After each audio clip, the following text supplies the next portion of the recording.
근데 우리만 모르고 있어요. 그러면 장개석 총통은 우리 동이혈통이었을 수 있다는 사실 우리가 잊고 계셨던 거예요. 저는 그게 안타까운 겁니다. 그럼 저 아리랑에 대해서 말씀드리면 제가 한 25년 전에 이 티벳에 라싸라는 곳이 있습니다. 그래서 한문으로 쓰기는 자불납자가 되는데 그건 이제 납살이에요. 자불납. 그리고 그 이제 그쪽에 저기 한 곳이 이제 그 옛날에 티벳의 서울입니다. 거기가. 그런데 거기에 포탈라타궁이라는 그 노란 불교의 본산이 거기 있어요. 거기에 갔을 때 제가 거기 사람들하고도 얘기를 나눠본 것이 여기 티벳이 옛날에 치우처럼께서 다스리던 땅이신데 치우께서 이제 돌아가시고 나서 단군조선이 만들어지기 전에 이미 그 부도지에 보면 그 이제 백소씨라는 분이 있습니다. 그분이 백인들의 시조라고 되어 있는데 여기 머물러 있던 그 사람들이 아리랑 고개를 넘어서 인도로 가서 인도의 간지스강 하류에 가서 간지스강 문화를 창출했다는 사실을 제가 익히 들었어요. 그래서 거기 이제 포탈라타궁의 노 스님에게 제가 여쭤봤습니다. 여기가 어떤 곳입니까? 전설과 설화가 있으면 제가 그런 걸 공부하는 사람이니까 알려주십시오. 잘 됐다고. 이 바로 라싸라는 곳이 노아의 방주의 전설의 고장이다. 거기에 가면은 아리수라는 강이 있습니다. 1344 차 보시면 1344 차좀 잠깐 빼주셨어요. 차좀 잠깐 빼주세요. 빼달라고? 네, 저기가 김시호 위원장 나가시고. 그 강의 이름이 지금은 어떻게 부르고 있느냐 하면 초장포강이라고 되어 있습니다. 초장포강. 그래서 제가 그 나눠드린 뒤에 보시면 맨 뒤에 지도를 제가 복사를 해서 첨부를 해서 빨간 줄로 이렇게 그려놨습니다. 이제 아리랑 고개로 해서 인도로 간 경로를. 그래서 거기에 한번 나중에 보시고요. 맨 뒷장에 있습니다. 그 보면은 거기에도 잘 안 보이실 거예요. 거기 이제 뭐가 있느냐면 바로 그 노장포강이 되는 그러한 강 표시가 그 바로 위에 왼쪽으로다가 거의 이제 끝지점에 있습니다. 저도 눈이 나빠서 잘 안 보입니다만 파란 글씨로 써져 있어요. 그건. 그런데 그런 말씀을 하시면서 아리수가 있었고 여기에서 바로 치우천왕에게 다스림을 받던 한민족들이 바로 인도로 넘어간 고개가 아리랑 고개다. 그러면 고개가 어떻게 생겼느냐? 제일 먼저 그 횡립이라는 나사 옆에 도시가 있습니다. 뭐 제가 옆이라고 말씀드리지만 서울에서 대구 정도 거리에 한 200km 넘게 떨어져 있는데 거기에서 고향을 돌아다 보면서 울부짖고 그 고개를 넘어가기 시작을 했다는 거예요. 그래서 5,500고지, 7,000고지, 6,000고지 세 개 산의 이 계곡을 넘으려면 4,000에서 4,500고지의 계곡을 넘어야 됐다. 그런 말씀을 제가 들었어요. 이제 가고 싶었는데 거기는 도로 사정이 나빠서 여기 나사에서 그 첫 고개 있는 데까지만 해도 하루에 못 가간다. 길이 비포장이고 험해서. 그래서 제가 우리 일행들에게 하루를 연장해서라도 한번 갔다 오자 그랬는데 거기는 3,200에서 3,400고지라서 고산층들에 아주 헤매고 있었습니다. 저희가 38명이 갔는데 7명은 아예 병원으로 실려가고 한 20여 명이 거기 호텔에 산소 호흡기가 있어요. 그건대로 쓰고 들어누워 있고 저도 집사람하고 같이 갔었는데 집사람이 저녁 그거 먹고 이거 뭐 어지럽다고 그랬는데 저는 또 이왕 나왔으니까 이 어느 곳에 가든지 전통시장에 술집에 가면 그 지역의 최고의 정보통입니다. 그래서 술집에 가서 술 한잔 먹고 들어오다 보니까 그 석류가 이만합니다. 그것이 고산 쪽에 좋다고 그래서 그걸 3개 들고 들어왔어도 와이프한테 좋은 소리 못 듣고 여태까지 그냥 그렇게 삽니다. 그런데 그 나사라는 곳에서 넘어간 우리 아리랑족들, 거기선 아리랑이 안 되니까 아리안족이라고 합니다. 그네들이 인도에 가서 간제스강 문화를 창출했고 거기에서 머물러 있다가 또다시 흘러간 것이 바로 페르시아, 지금의 이란입니다. 거기 가서 이란 문화를 창조하고 그리스로 넘어가서 그리스 문화, 또 독일과 불란서 문화, 그리고 스웨덴까지 영국까지 그네들이 갔다는 사실이 모든 세계 학자들의 증언의 기록으로 남아 있습니다. 저는 이 단군 이후의 역사를 열심히 공부하지 않습니다. 단군 이전이면 한웅, 한인, 유인, 황궁, 마고. 그래서 부도지를 제가 읽어본 결과는 마고께서 마고성은 어디냐면 지금의 그 중국에 가면 곤륜산이라는 산이 있습니다.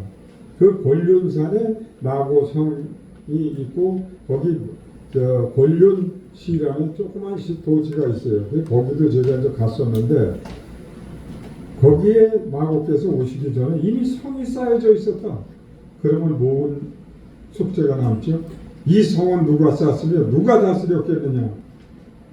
마고 이전에는 중국의 모든 기록, 한 10여 개 되는 중국의 역사서 아주 그런 것들을 제가 찾아보니까 단고, 천황, 지황, 인황이 나옵니다.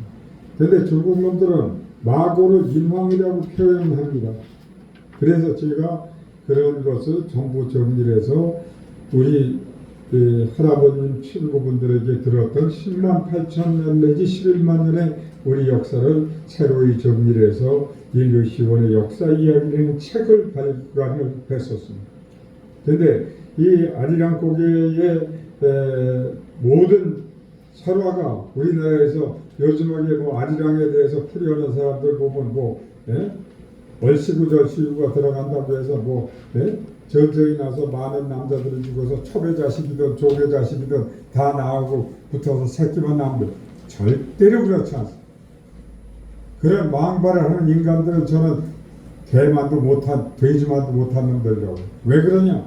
우리 선대 할머니들은 외간 남자에게, 난 모르는 남자에게 손목만 잡혀도 손목을 잘라버린 기록까지 있습니다. 전설이지만 옛날에 조선 민담집이라는 책에 약 한 그 1만여 종류의 그 설화가 있었는데 저 그걸 다 읽어본 사람입니다. 그런 할머니들을 그렇게 훼손하는, 명예를 훼손하는 그런 행위는 저도 절대로 용납할 수 없습니다. 그런데 우리가 아리랑 고개에 대한 또 아리랑 원곡이 우리나라에서 발전되지 않았습니다. 티벳에 가면 도원 가곡, 복숭아 나무 도자에다가 동산 원자에, 그리고 그 노래 가자에다가 호불 꼭자 써서 도원 가곡이라는 책에 있는 걸 제가 베껴가지고 왔습니다. 아라리요. 아예랑 고개로, 고개입니다. 고개가 아니라 고개로 날모 간다 이렇게 되어 있어요. 한문 글자로. 그런데 그걸 우리는 넘어간다. 우리나라에서 아리랑이 입에 담겨지기 시작한 것은 1932년 나훈규가 아리랑이라는 영화를 제작하고 나서부터 활발하게 아리랑에 대해서 노래도 불려지고 연구가 시작이 됐습니다. 저는 그런 기본적인 자료를 전부 둘러봤기 때문에 이 아리랑 족에 대한 것을 우리가 다시 정립을 하지 않으면 한국 역사는 결국 미궁에 빠질 수 있다. 그 아리랑족들이 가서 세계 각국에 펼쳐놓은 문화가 어떤 것이 있느냐? 바로 우리 전통의 빗살무늬 토비와 태극문양입니다. 빗살무늬 태극문양은 이미 마고 시대에 만들어졌다는 것이 전설처럼 알려오고 있습니다. 그리고 구도지를 읽어보면 마고께서 하늘의 제사를 지냅니다. 목사님들 계시지만 우리나라 지금 현재 제사 지내는 것을 우상을 숭배하는 사상이라고도 그랬지만 하느님에게는 제사 지내도 좋다는 것이 성경에서 제가 한번 읽은 기억이 있어요. 그런데 왜 제사를 안 지냅니까? 우리 민족이 천선 민족이라고 스스로 입에 담는 것은 제가 여러분들에게 먼저도 한번 말씀드렸습니다만 단군 조서에 보면 단군께서 뭐라고 말씀하셨느냐, 너는 네 부모로부터 나왔고 너의 부모는 하늘로부터 하느님의 자식으로 내려왔으니 네가 네 부모를 공경하고 섬기는 것은 하늘을 공경하고 섬기는 것이다. 그러므로 인해서 네가 하늘로부터 사랑을 받을 것이다. 이렇게 단군 조서에 나와 있어요. 그러면 단군이 우리가 얘기하는 시조 단군은 완검단군이라고, 그 완검단군 조서에 있어요. 그런가 하면 왕이 대관식을 치릅니다. 제가 왕으로 등극을 합니다 하고 대관식을 치르면 그 대관식에 뭐가 꼭 따릅니까? 왕이 연표문이라는 맹서 서양문을 하늘에 고합니다. 그걸 기독교에서 고천문 그런 말씀도 하시죠. 제가 오늘 왕이 됐기 때문에 하늘의 뜻을 받아서 경천애인하고 인간들이 살아가는데 우리는 홍익인간은 거의들 알고 계시죠. 홍익자연이라는 말이 부도지에 나옵니다. 그럼 그 부도지를 쓴 박재상이라는 사람은 어떤 사람이냐? 신라 최고의 학자라고 저는 얘기를 합니다. 그가 쓰신 증심록이라는 책은 자그마치 15개 분야입니다. 지금으로 따지면 백과사전이라고 저는 평가합니다. 그 중에 남은 것이 부도지입니다. 그런데 그 부도지에 대해서 죄송합니다. 한 분을 오시라고 했더니만 저번에 안 쓰더라고요.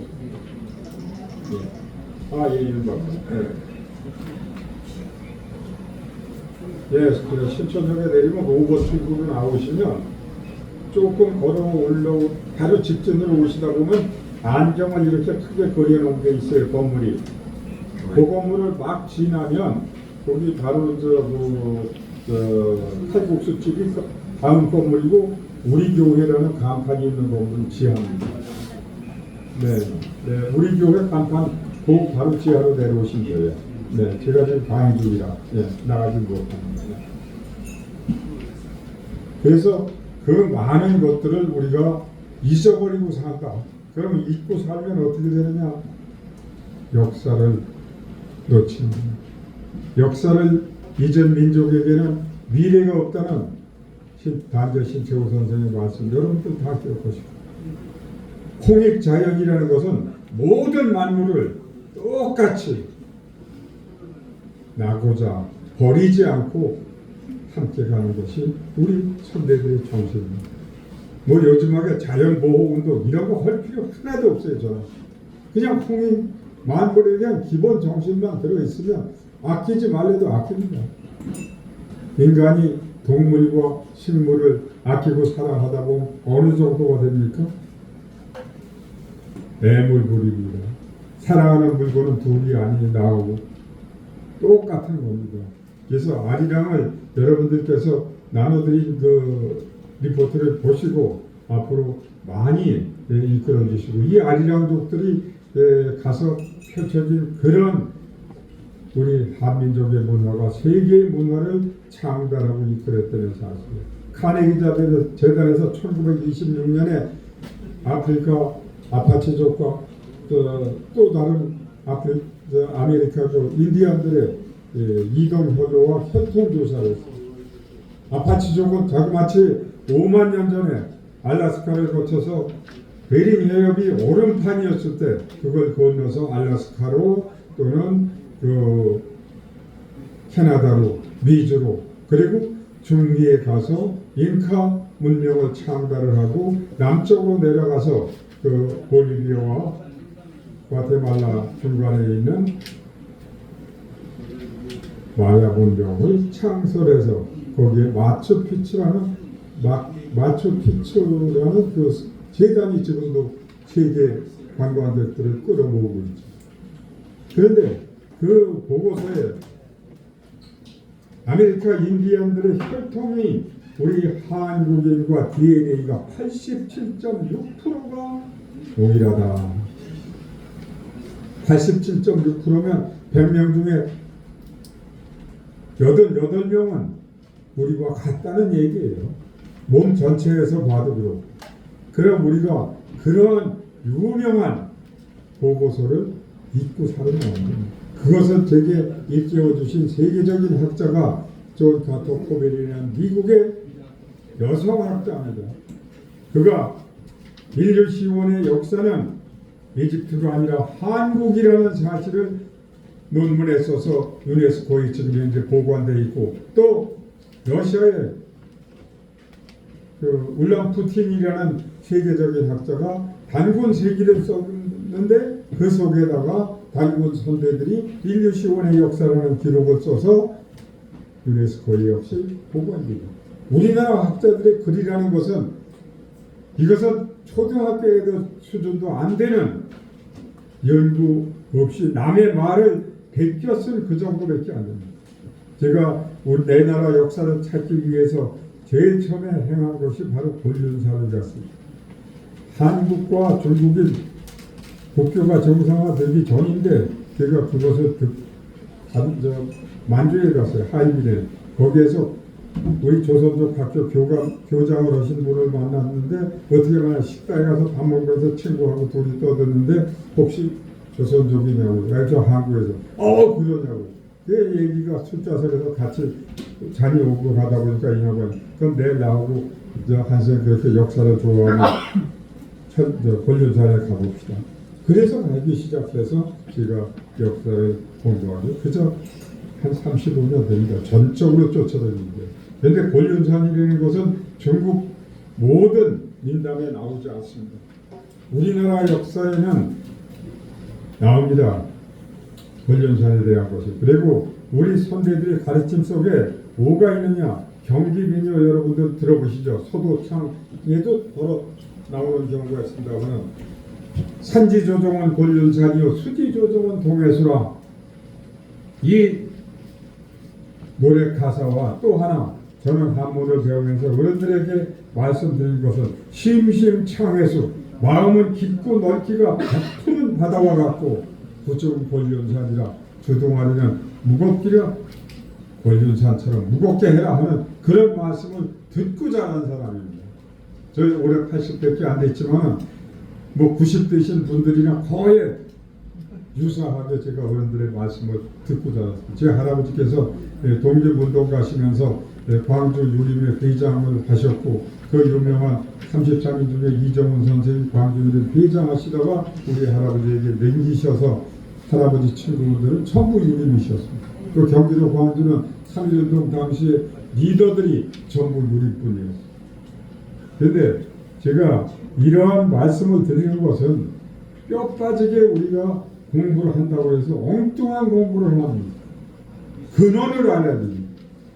전조일심에서 무슨 대군 손인지 모르고 무슨 왕의 손인지 모르면 전조일시라고 말하지 말라. 제가 그런 얘기까지. 저도 마찬가지입니다. 청주 한가면서 한가의 흐름. 저희 한이라는 글자는 환인, 환웅 이 시대에서부터 그 환자가 한으로 읽는다는 것이 우리 사전에 전부 나와 있습니다. 그런 혈통인데 기자의 아들이 넷입니다. 첫째 아들은 기자를 따라서 왕세자로 책권되고 둘째가 한, 셋째가 선우, 막내 기. 그것이 단기고사에 굉장히 나와 있습니다. 이런 것들을 보고 제가 저희 한가 어른들한테도 말씀을 전하고 그런 일을 합니다. 왜? 뿌리를 모르면. 그런가 하면 신라 문무왕의 비문을 쓴 사람이 한문류라는 분인데 우리는 청주 한가는 고려 때 왕건께서 사성을 내려서 청주 한가를 했는데 그러면 그 전에 신라 분은 한가가 아니라 박가는 우리 혈통인 건 맞는데 단지 정리를 못 해볼 뿐이지 할 수가 없죠. 그래서 저는 여러분들과 약속을 드리는 것은 저더러 이 역사 학교에 대해서 좀 관심을 크게 가지는 우리 조 박사의 간곡하신 요청을 받아서 앞으로는 제가 시간이 되는 대로 강의를 여러분들에게 해드리고 싶은 것은 다음에는 아마 다음 달쯤에는 제가 그 대륙은 한민족의 땅이다라는 제화의 리포트를 써서 한 400여 분에게 최초로 돌린 적이 있었습니다. 이 산동성에 재령시라는 곳이 있습니다. 재령시에서 약 한 300리 지점에 황산이라는 산이 있고 그 아래 황산벌이 있습니다. 계백장군이 논산에서 싸웠다고요? 말도 안 되는 소리입니다. 중국의 황산벌 거기에서 싸우십니다. 재령이 백제의 소울이었었다는 사실이 입증이 되는 것은 그네들이 백제 문물전이라는 것을 재령박물관에서 3년에 걸쳐서 연속적으로 특별 전시를 한 기록도 가지고 있는 박물. 거기에 가면 이만합니다. 이만한 게시판에 뭐라고 되어 있느냐? 이렇게 두 군데에 있는데 동이족이라는 곳에 이미 약 6,000년 전에 민족국가를 대륙에서 최초로 건설한 민족이 동이족이다. 바로 우리 한민족입니다. 그런가 하면 녹각 동조 증여 동이족 증 숭배 하던 그런 계하의 권력 아래는 동이인시 해놓고 대륙 최초의 노문자 중국 최초의 노문자가 동이인들이 발견 한문이 우리 글이라는 것 그네들이 인정합니다. 긍정 발과하자 예제와 금속적 발명화 사용자 이렇게 딱 써 있습니다. 예제화는 뭐냐 하면은 예도를 법제화해서 사회기강을 잡았으며 금속을 발명해서 최초로 사용한 민족이 바로 이 동이족이라고. 우리나라 학자들 가서도 한문 몰라서 못 찍어가지고 왔는지 몰라요. 필요하시다는 분이 계시면 제가 이 카메라에 아직도 담아놓고 있으니까 메시지를 보내드릴게요. 그거는 저는 중국어를 모른다. 중국어 30여 번을 근 40번을 드나들면서도 중국어를 할 줄 모르겠는데 근데 제가 하늘이 도우셨는지 조상이 도우셨는지 제 동생이 혹시 화하족이냐고 물을 정도로 한문에 해박한 동생을 두고 있습니다. 약 9개 국어를 거침없이 해서 동생만 앞서면 뭐 미국 가서 공부해서 영어는 뭐 말할 것도 없고 독일 불란서 뭐 이 저 동남아 가면은 싱가포르 뭐 어딜 가도 또 러시아에 가도 다 말이 통해요. 그 친구만 앞서면. 그래서 동생한테 이거 좀 한문을 풀려면 내가 풀겠는데 풀어놓고 보니까 말이 좀 약간 이상한 듯도 한데 이거 좀 중국어를 풀어달라고 했더니 뭐 그날 저녁에 딱 풀어서 메시지를 딱 보내주더라고요. 이렇게 보내는 걸 보니까 제가 푸른 거하고 조금씩 뉘앙스가 다를 뿐이지 비슷합니다. 근본은. 그래서 제가 이런 글도 쓸 수 있고 또 제가 쫓아다니면서 보았기 때문에 제가 이런 말씀을 감히 드릴 수 있는 겁니다. 그래서 우리 태국 문양이라는 것은 뭐 삼태국, 천지인, 지금 태국기 문양이 아닙니다. 옛날 거 다들 아시죠? 빨갛고 파랗고 노랗고 가운데 그 노란 것은 사람이고 빨간 것은 태양을 얘기하고 파란 것은 이 땅덩어리를 얘기합니다. 여러분 땅지자하고 흙토자하고 뭐가 다를까요? 흙토, 흙이 있죠. 흙토는 그냥 흙이죠. 땅지는 뭐가 있어요? 옆에 이끼야. 풀이 자라든 나무가 자라야 되는 것이 땅지입니다. 그래서 그런 것을 우리가 한문을 배우다 보면 글자만 알아서는 안 됩니다. 뜻풀이라는 줄 알아야 돼요. 지금 저 중국 사람들이 쓰는 문자가 뭐죠? 지금 간자체죠. 그 간자체는 뜻풀이가 안 돼요. 네. 그래서 제가 그러는 거예요. 어리석은 놈들. 이걸 왜 간자체로 쓰느냐? 원자로 쓰니. 원자로 쓰려니까 골치 아프죠. 그래서 앞으로 제가 여러분들과 같이 이 한국의 역사를 공부하고 또 시시때때로 제가 이렇게 말씀을 드리면은 여러분들께서 나누어드린 저는 파워포인트를 쓰지 않습니다. 왜? 저는 편해요. 강의를 하다 보면 그렇게 편할 수가 없어요. 근데 여러분들은 제 말씀 듣고 돌아서서 나가시면 50%에서 70%는 잊어버리고 가세요. 그래서 리포트를 써드립니다. 이것을 계속 묶어 놓으시면 좋은 자료를 만들 수 있다고 생각하고 오늘은 시간 관계상 여기서 말씀을 마치고요. 제가 또 좋은 분을 모시라고 해서 지금 들어오셨는데 우리 어떤 분이냐 하면 크루즈 아시죠? 고급 여객선 타고 여행하는 그런 한국 연합이 있는데 거기 대표십니다. 잠깐 좀 모실게요. 우리 저하고 뭐 한참 오래됐습니다만 저도 처음에 가입하라고 그럴 때 별 볼 일 없다고 생각으로 가입을 안 했어요. 그리고 나서 보니까 가입한 친구들이 유럽을 갔다 왔는데 돈 340만 원을 갔다 왔다는 거예요. 그런데 그것만이 아니에요. 340만 원을 갔다 온 사람들이 저더러 뭐라 그러냐 100만 원을 매월 미리 냈더니 200만 원을 따져. 그러면 170만 원을 갔다 온 거예요. 그렇잖아요. 100만 원 제가 소개하겠습니다. 네. 오늘 아니 제가 소개하겠습니다. 네. 아니 그건 좀 이따 해드리겠습니다. 오늘 제가 우리 신천문화학교가 제일 중요한 게 역사와 인물과 이야기거든요. 그리고 문화 강대국을 만드는 건데 우리 좀 앉으시죠. 좀 앉으세요. 다 중요합니다. 다 똑같이 중요하고 n분의 1로 하십시오.